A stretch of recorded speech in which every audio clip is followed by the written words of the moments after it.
I've always been a fan of video games. With the press of a power button, a player can enter an array of worlds and realms, from fantasy settings to the cold reaches of space.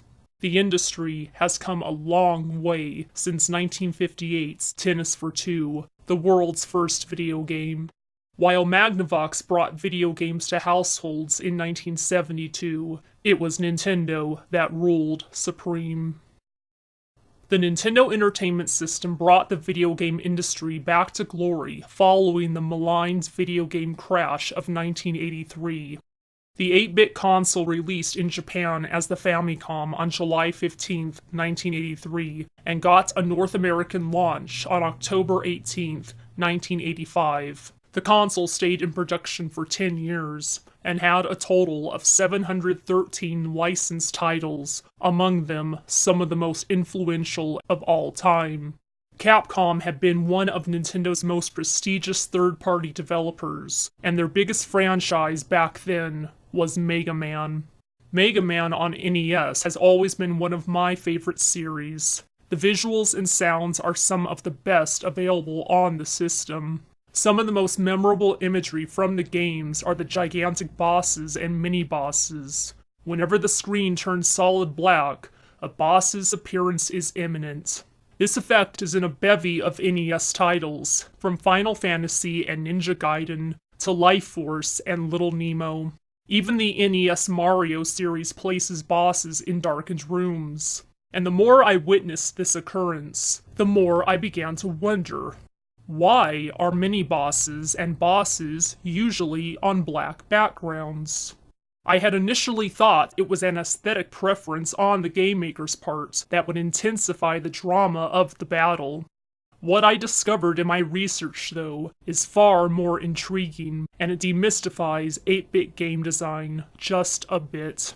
I'm going to focus on the NES Mega Man series, due to the high frequency of bosses on black backgrounds. To deconstruct the mystery, we have to examine a few layers. Firstly, let's talk about 8-bit sprites. An 8-bit sprite is composed of 8 by 8 pixels. Individual sprites are used for small effects, such as fireballs and bullets. Characters are made by combining individual sprites together. Regular Mario in Super Mario Bros. Is made from 4 8 by 8 sprites. Super Mario is 8 sprites. Koopa Troopas are 5 sprites, and so on. These sprites are rendered on scan lines. A scan line is a 1-pixel tall row that stretches the entire length of the screen. Due to the NES's limitations, no more than 8 sprites can stably show on a scan line at a time. If the limit is exceeded, flickering occurs, or sprites can vanish. This happens when more than 3 enemies are horizontal to Mario. Shooting fireballs at 3 enemies will also produce flickering. This 8 sprite per scan line limit is why Snake characters are drawn in vertical positions instead of horizontal slithering, and why large sprite enemies are on different planes than the player character, as shown here in Super Mario Bros. 2 and Little Nemo. The placement is intentional. If the player character and big enemy fall on the same scan line, the sprites will flicker. Nintendo had wanted Mario to ride a dinosaur on the NES, but they had to wait until the technologically superior SNES to handle such requirements. You could see the careful placement of characters here to not exceed the 8 sprites per line limit. And the 8 per scan line isn't the only setback. The NES can't show more than 64 sprites at a single time. That brings us to the large bosses and mini-bosses. Those are gigantic. Why don't they flicker? Simple. They aren't sprites. They're backgrounds. Backgrounds, no matter how large, do not interfere with sprites. This is how rooms of coins in the Mario series and multiple moving characters can stand side by side without flickering. Game developers realized they could turn the background into a large boss with a few simple tricks. Here's how it's done. Backgrounds are made of 16 by 16 pixel tiles, known as meta tiles, each containing up to 4 colors. One of those colors is always the background color, but I'll talk about that later. These large enemies don't cause lag or flickering, unlike sprites. This Whopper from Mega Man 4 is trying to imitate a background enemy, but the flickering gives it away. Most of the time, the large enemies are on a solid background, and here's why. Have you ever played an 8-bit platformer with a falling spike ceiling? The ceiling isn't moving at all. It's actually part of the background, which scrolls downward with the illusion of motion. The space between the ceiling and floor is a solid color, or a pattern of vertical, parallel stripes. If there was a checkerboard pattern between the spikes and floor instead of a solid color, you would see it moving along with the spikes. Ever wondered why the walls in Dr. Wily's lab turned solid black just before the ceiling collapsed in Mega Man 5? Because they would look like this otherwise, and give away the secret. In this little Nemo stage, the moving ceiling background and stationary foreground are divided horizontally as a split screen. The space above is solid black, so cloud details won't return until the player reaches the end, when the new screen loads. Screen splits also work for enemies that scroll up and down, like the giant Metal and Kabatonkyu. You could see the split happen when Mega Man enters the screen. A few scan lines are shaved from the top of the floor, just before the enemy emerges. This scrolling mechanic is how large enemies appear to move. The solid color allows the illusion of a boss gliding against a dark sky, when in reality, the boss is completely still. Remember what I said about spikes and vertical lines? Horizontal moving bosses use this same trick, but with horizontal lines. Little Nemo's Nightmare King and Mega Man 2's Gutsdozer may look like they're sliding back and forth, but they're stationary, and the background is moving left and right. These lines are currently moving left, but the pattern makes movement detection impossible. Adding detail breaks the illusion. As impressive as these large enemies look, a static boss can be a bit dull, so developers added sprite overlays to give the bosses animation. But again, you could see the sprite flickering when more than 8 sprites appear on a scan line. The overlays provide not just movement, but body parts. Here are a few bosses without their sprite overlays. The defeated bosses in Mega Man 6 lose their overlays, giving the player a chance to see what they look like before they disappear, or rather, blend into the backgrounds. When a boss is defeated, they seemingly vanish, but this is not true. They're still there, they just change into the background color.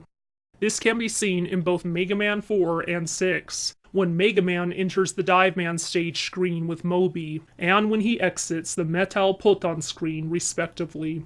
Due to a color palette mirroring error, Moby flashes as vertical bands while the screen scrolls, even though he supposedly hasn't materialized in the water yet.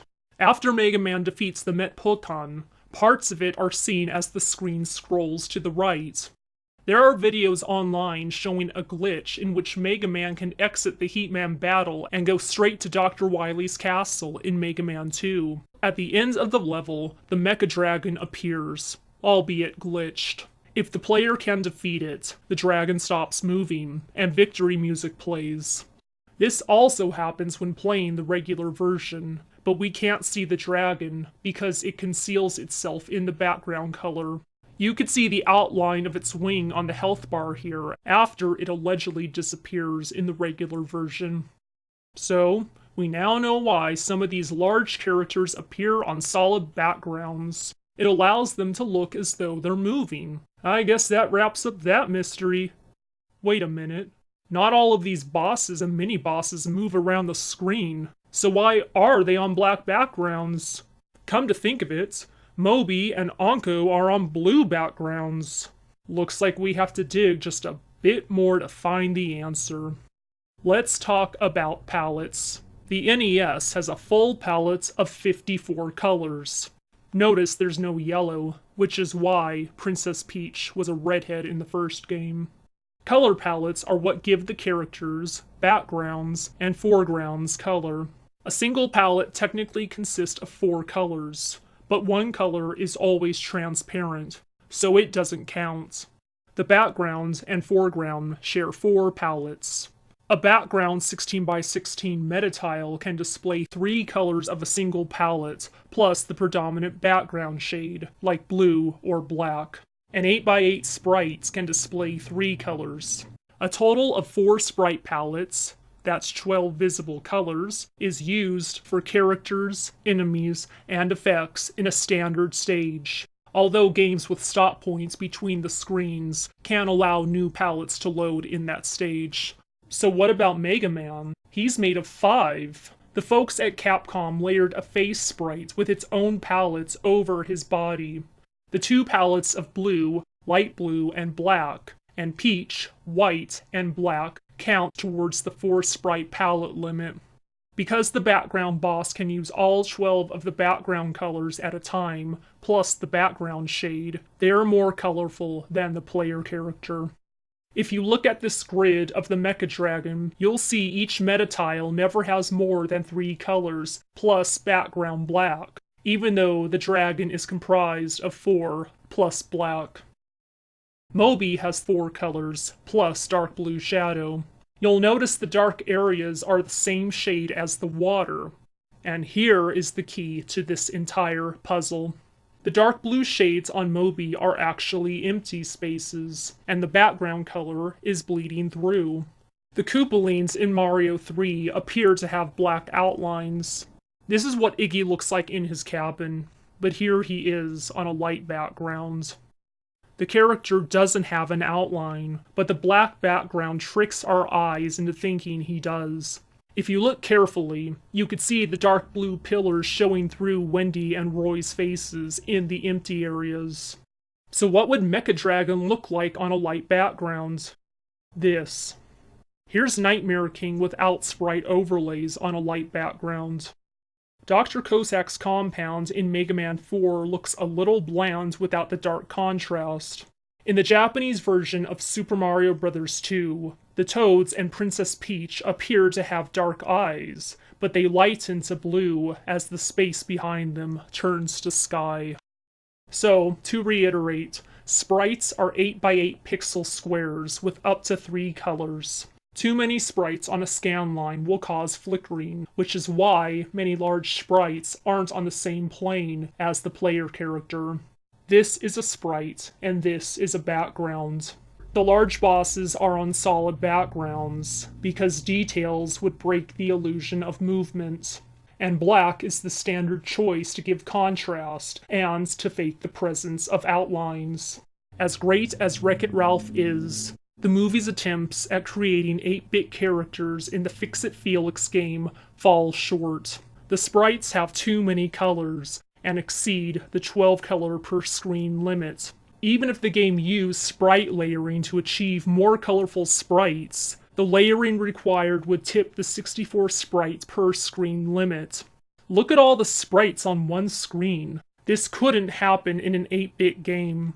Some people think 8-bit just means pixeled or blocky, but it's much more complicated than that.